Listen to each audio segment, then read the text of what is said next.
تعالیٰ عنہ سے روایت ہے، رسول اللہ صلی اللہ علیہ وسلم نے فرمایا، جب گرمی زیادہ ہو تو نماز کو ٹھنڈی کرو، کیونکہ گرمی کی شدت جہنم کا جوش ہے۔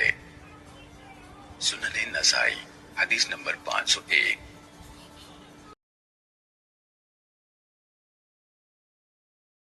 اللہ تعالیٰ عنہ بیان کرتے ہیں کہ جب گرمی ہوتی تو رسول اللہ صلی اللہ علیہ وسلم نماز ظہر کو ٹھنڈی کر کے پڑھتے تھے، اور جب سردی ہوتی تو جلدی پڑھتے۔ سنن نسائی حدیث نمبر 500۔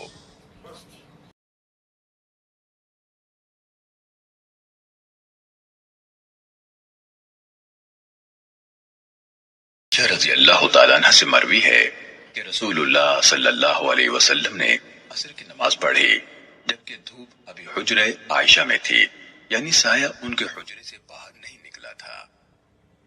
سنن نسائی حدیث نمبر 506۔